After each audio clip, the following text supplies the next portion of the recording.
पास कुछ दिन रुका। वे मुझसे कहते थे मैंने लाखों रुपयों पर लात मार दी। मैंने उनसे पूछा ये लात कब मारी थी आपने? वे कहने लगे कोई 30 वर्ष हो गए।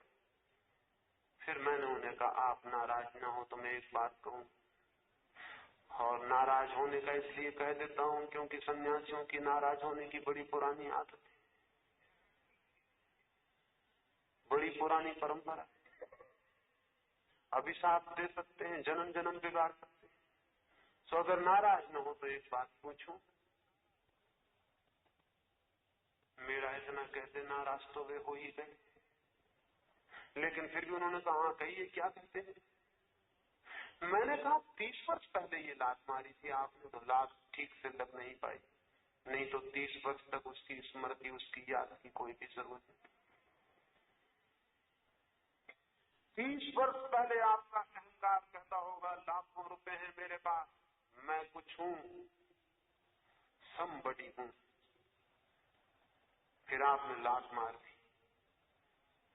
आपने सोचा कि लाखों रुपए छोड़ दिए तो अहंकार चला जाएगा। नहीं, जिस दिन से आपने लाखों छोड़े उस दिन से आपके अहंकार ने नई वाणी बोलनी शुरू कर दी। वो कहने लगा मैंने लाखों रुपए छोड़ दिए, मैंने लाखों रुपए छोड़ दिए। लाखों रुपए थे तो भी सड़क पर अकड़ के चलते थे, लाखों रुपए छोड़ दिए तो और भी ज्यादा अकड़ के चलने लगे। रुपयों की अकड़ तो दिखाई पड़ जाती है, बड़ी स्थूल है, लेकिन त्याग की अकड़ दिखाई भी नहीं पड़ती, बड़ी सूक्ष्म। धन छोड़ देने से अहंकार नहीं छूटता, पद छोड़ देने से अहंकार नहीं छूटता, घर छोड़ देने से अहंकार नहीं छूटता। अहंकार है ही नहीं कि छोड़ा जा सके, तो जो भी आप छोड़ेंगे अहंकार उसी छोड़ने को अपना उपकरण बना लेगा और कहेगा मैंने छोड़ा, मैं हूं छोड़ने वाला। अहंकार के रास्ते बड़े सूक्ष्म, छाया बड़ी सूक्ष्म, पकड़ में नहीं आती, छोड़ने में नहीं आती। तो जो लोग सोचते हैं कि अहंकार छोड़ देंगे हम, वे और भी बड़ी भूल में गिर जाते। आज तक किसी ने अहंकार कभी छोड़ा नहीं। फिर अहंकार भरा भी नहीं जा सकता, छोड़ा भी नहीं जा सकता, तो हम क्या करें? अहंकार जाना जा सकता है,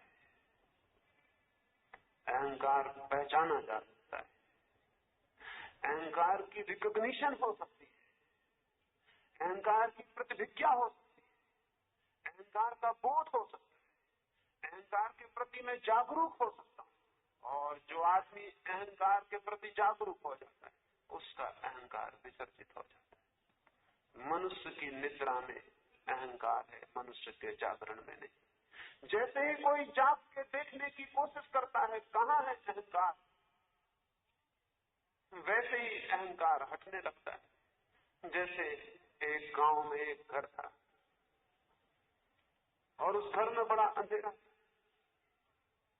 और कई हजार साल का अंधेरा, और उस गांव के लोग उस घर में नहीं जाते थे। मैं उस गांव में गया और मैंने कहा इस घर को ऐसा ही क्यों छोड़ रखा? उन्होंने कहा इस घर में हजारों साल का अंधेरा है। मैंने कहा अंधेरे की कोई ताकत होती? दिया जलाओ और भीतर पहुंच जाओ। उन्होंने कहा दिया जलाने से क्या होगा, एक आध रात का अंधेरा नहीं है, हजारों साल का अंधेरा। हजारों साल तक दिए जलाओ तब कहीं खत्म हो सकता है। गणित बिल्कुल ठीक था, बिल्कुल लॉजिकल थी बात, तर्कयुक्त थी। मैं भी डरा, बात तो ठीक ही थी। हजारों साल से घिरा अंधकार कहीं एक दिन के दिए जलाने दूर हो सकता है? फिर भी मैंने कहा एक कोशिश तो करके देख ही ले, क्योंकि जिंदगी में कई बार गणित काम नहीं पड़ता और तर्क व्यर्थ हो जाता। जिंदगी बड़ी अनूठी है, वो तर्कों के पास चली जाती है और गणित से दूर निकल जाती है। गणित में हमेशा दो चार होते हैं, जिंदगी में कभी 5 भी हो जाते हैं, दो कभी 3 भी रह जाते हैं। जिंदगी गणित नहीं है, तो चले देख ले।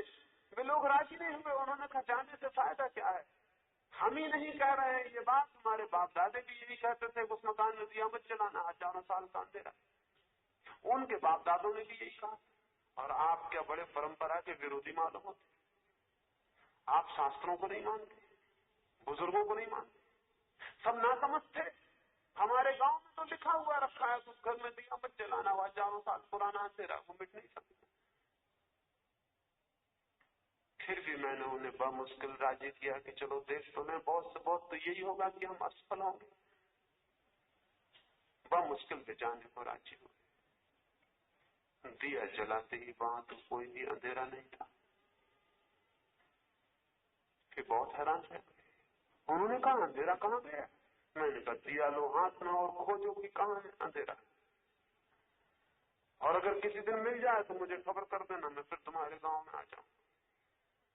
अभी तक उनकी कोई खबर नहीं आई। खोज रहे होंगे वो लोग दिए लेकर अंधेरे को, और कहीं दिए के सामने अंधेरा आता है, कहीं दिए को अंधेरा मिलता है। अहंकार एक अंधकार छाया है, जो अपने भीतर दिए को लेके जाता है वो उसे नहीं पाता। न तो उसे छोड़ना है, न उसे भरना है। एक दिया जलाना है भीतर और उसे देखना है उस दिए की रोशनी में कि वो कहाँ है। अपने भीतर जाग कर देखना है कि कहाँ है अहंकार। नहीं पाया जाता है, और जहां अहंकार नहीं पाया जाता वहां जो मिल जाता है उसी को कोई परमात्मा कहता है, कोई आत्मा कहता है, कोई सत्य कहता है, उसी को कोई सौंदर्य कहता है, उसी को कोई और नाम देता है। नामों के भेद हैं बेफिर। अहंकार जहां नहीं वहां वो मिल जाता है।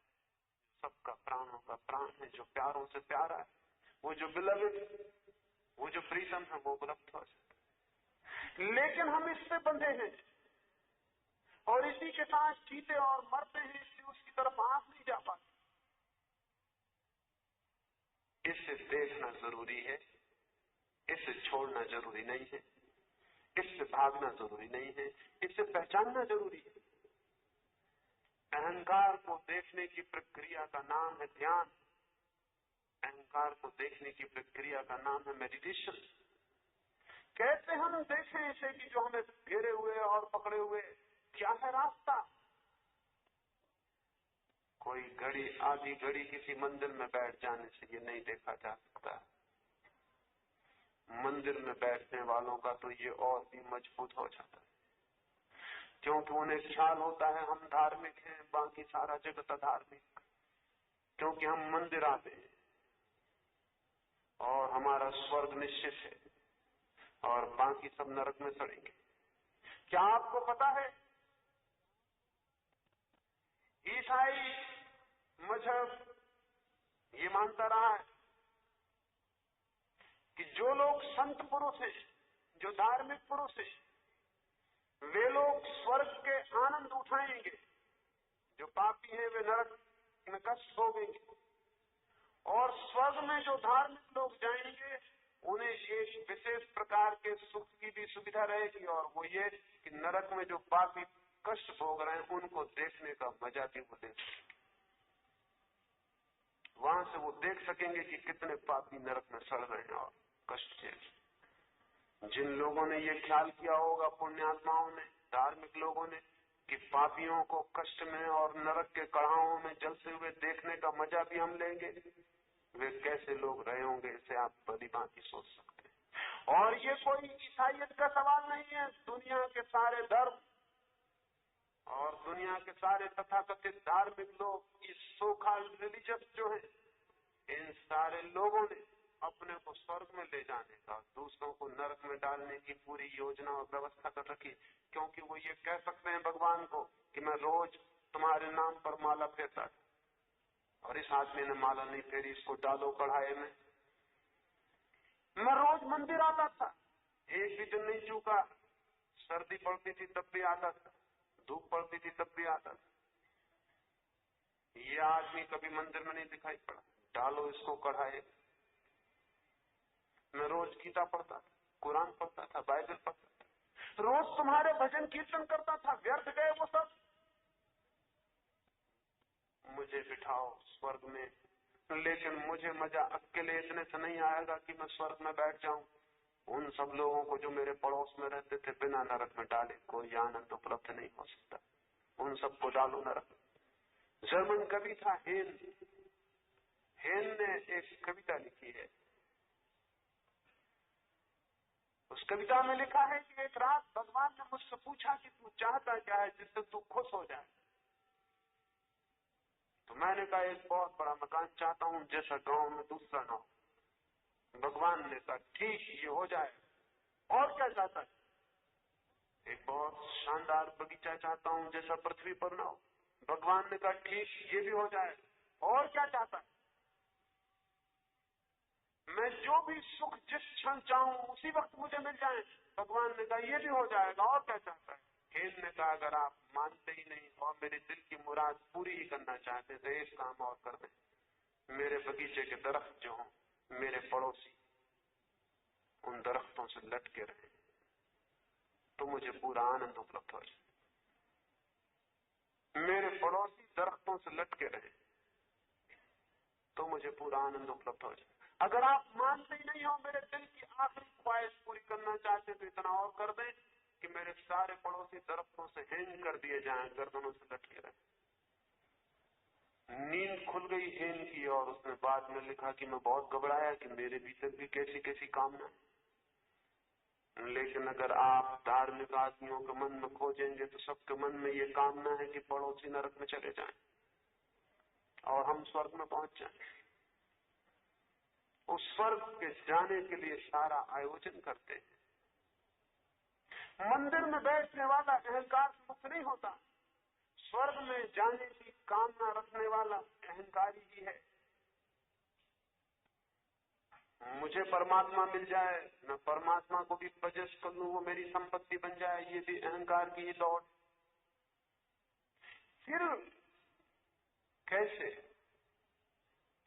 24 घंटे जागरूक होना पड़ता है और देखना पड़ता है जीवन की किन किन क्रियाओं में अहंकार खड़ा होता है। क्या वस्त्रों के पहनने में खड़ा होता है? आंख के देखने के ढंग में खड़ा होता है? पैर के उठने में खड़ा होता है?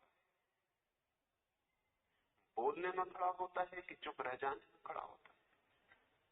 कहां कहां अहंकार खड़ा होता है?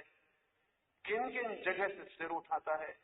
24 घंटे एक अवेयरनेस, एक होश चाहिए कि कहां खड़ा होता है, कहां खड़ा होता है।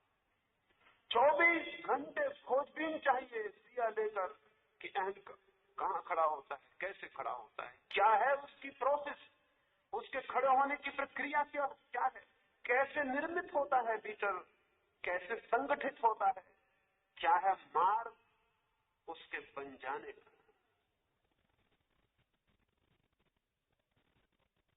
और अगर 24 घंटे कोई देखता रहे, खोजता रहे तो बहुत हैरानी, बहुत आश्चर्य, बहुत चमत्कार अनुभव करेगा। जिन जिन जगहों पर वो खोज लेगा कि यहाँ यहाँ अहंकार खड़ा होता है, वहीं वहीं से अहंकार विदा हो जाए। और जिस दिन जीवन के किसी पहलू में और चित्त के किसी हिस्से में अहंकार की खोज पूरी हो जाएगी, कोई अनजान अपरिचित होना बाकी नहीं बचेगा मन का और माइंड का, उसी दिन अहंकार के बाहर हो जाते हैं।